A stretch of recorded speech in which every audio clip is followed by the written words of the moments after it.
I want to talk to you guys some more about one of my favorite topics to discuss, and that is the French Revolution in light of the phenomena of revolutions in general, and how revolutionary movements really are the movements of the wealthy, which really is the opposite of what they claim to be. They claim to be for the poor and for the laborer and for the working class, the working man, when the reality is that revolutions are the movements of the elites.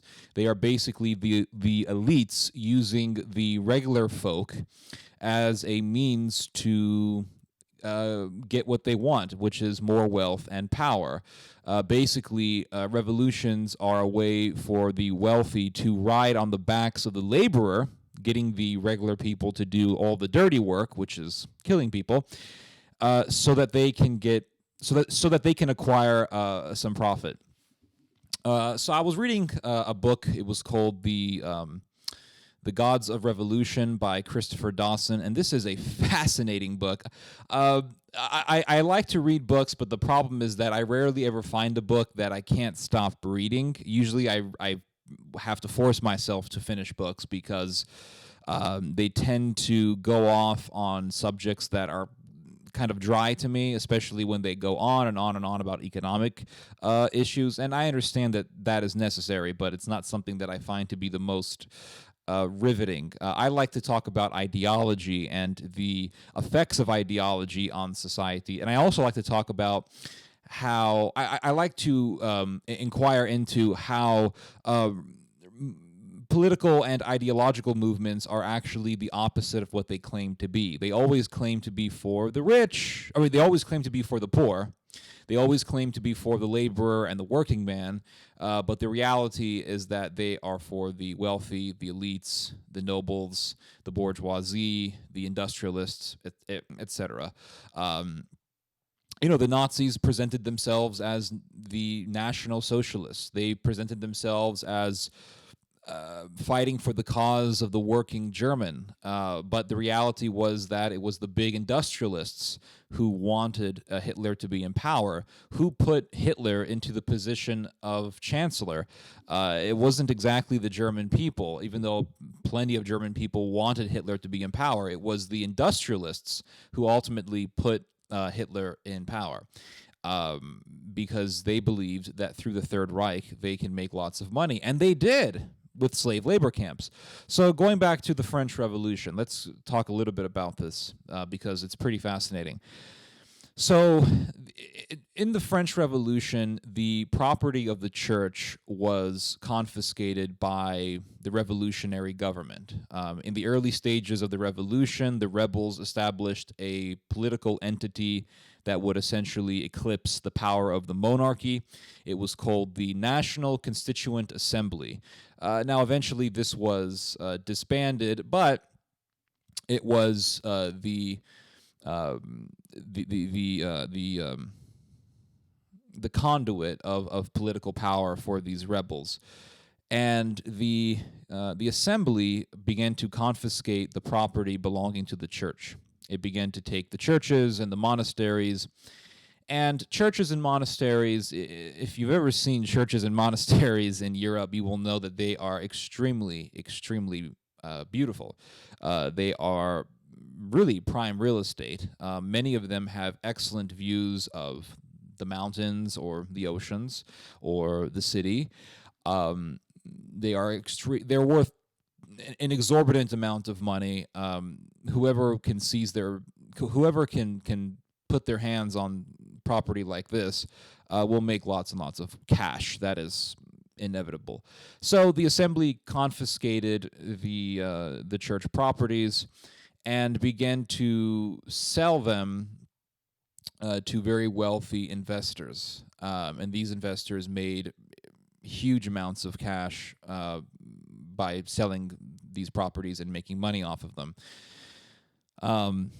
I believe the government was in debt, and so to fulfill the debt or to repay the debt, they had to sell off the church properties, the ecclesiastical properties. And the wealthy made tons of money, and there were people who became ridiculously rich thanks to the confiscation of church property. Now, the rebels always portrayed the church as the enemy of the poor, as the enemy of the regular person, the enemy of the regular folk, and so the church needed to be destroyed or greatly controlled by the state. And so it's quite ironic that while presenting itself as a movement for the poor, it actually benefited the rich. Confiscating church properties benefited the extremely wealthy class. And so this actually, you would think that it would get people to turn against the rebels. It actually had the opposite effect. It actually got people to become even more supportive of the revolution, because the peasants who wanted to be rebels, or regular people who wanted to be rebels, they saw how wealthy these people were, and they said, well, we really want to get rid of the rich now. So it actually had an opposite of effect. You would think it would get people to be against the revolution. It actually got more and more people to subscribe to the cause of the revolution. And that really just shows how foolish these people were, how hysterical these people were, because instead of having some kind of awareness as to the reality of what was occurring, and that is that the people who hated the church were actually making money off of it, they decided to entrench themselves deeper into the cause of the revolutionaries. And this actually made the revolution even stronger. Another thing that would eventually take place is the new revolutionary government forced the king to become merely a figurehead for France. This is before the king and his queen were murdered. The king and queen were they were allowed to be there temporarily, but they were demoted to a figurative position. They lost all of their power. And also, the rebels wanted to create a civic religion. And initially what they did was they told the Catholic Church, okay, you can have your masses, you can have your church, but the church needs to be configured by the state. Bishops and priests need to be elected by some sort of an electoral system. A priest cannot be merely chosen by the church. So the rebels wanted complete state control over the church in order to transform the church into a state religion, into a state-sanctioned Catholicism. Most of the priests, I should say about half of the priests actually rejected this and rebelled, and they became basically underground priests. Most of the bishops also rebelled. There were a number of bishops who decided to comply with this system because they agreed with the revolutionary ideology, but most of the bishops rejected this agenda, thankfully. And there was another radical sect that was becoming very powerful. These were called the Jacobins. The Jacobins were a very significant part of the revolution, and the Jacobins wanted to create a state religion, one that was completely foreign to the state Catholicism that the revolution initially tried to create.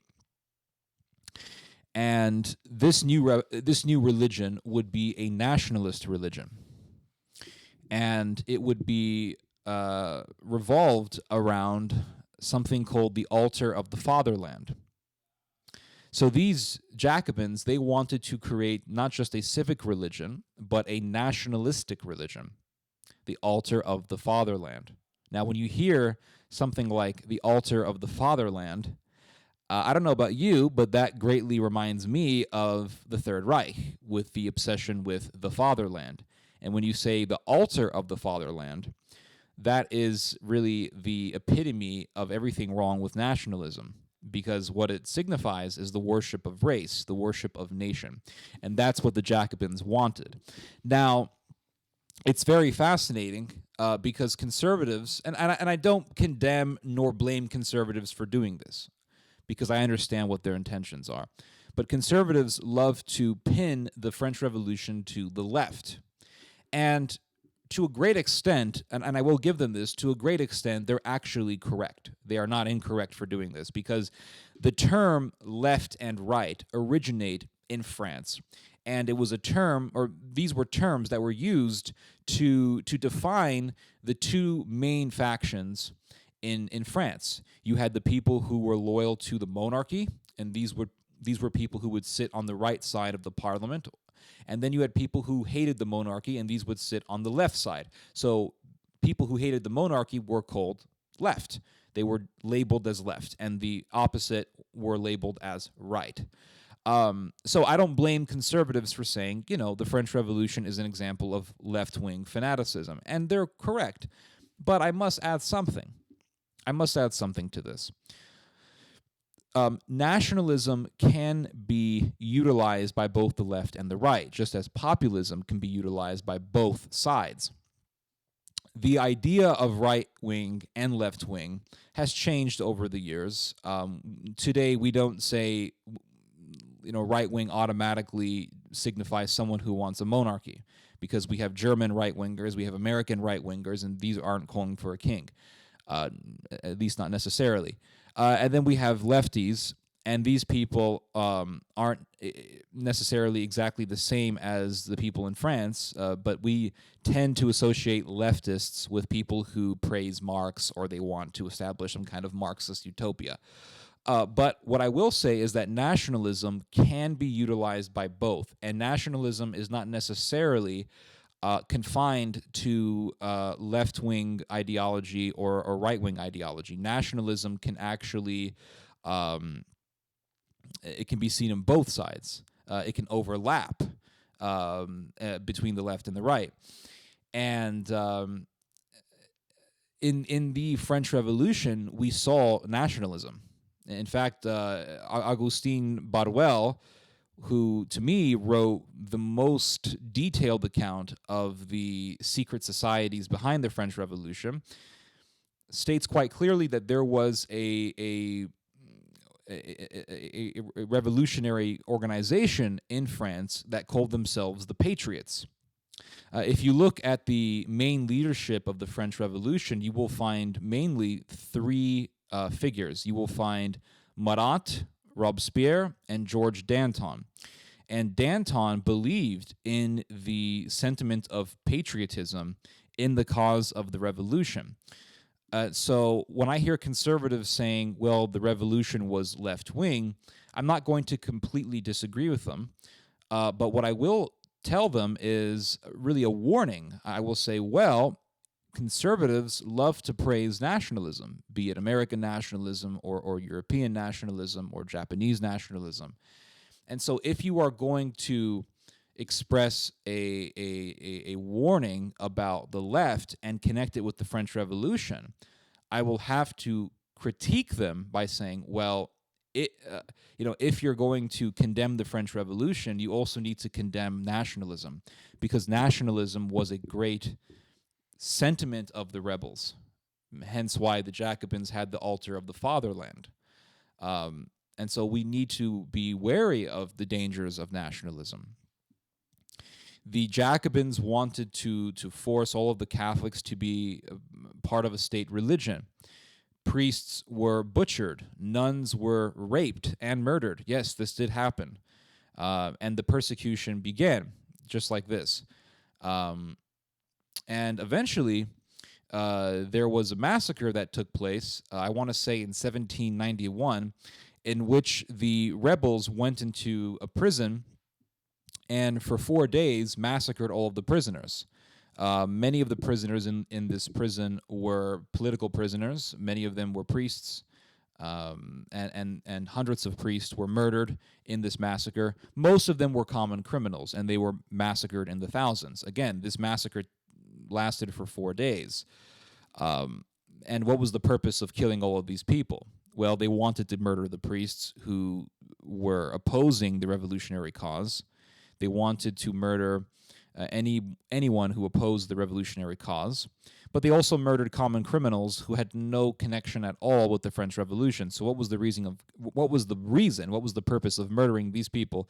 Well, George Danton stated, and this is quite sick actually. But George Danton stated that the reason why he wanted these people murdered was to get the people of France to essentially be used to the shedding of blood, because the Prussians were on their way to invade France, because the Prussians did not. The Prussians were very wary of the rise of France, and they didn't want to see France rise up. And there was also the fact that people outside of France were very worried about revolutionary ideology or revolutionary hysteria spreading into their countries. This is the reason why Spain went to war with France. England was very worried about the French Revolution. The English thought, well, if they killed the king in France, maybe the people in England will rise up and kill the king here.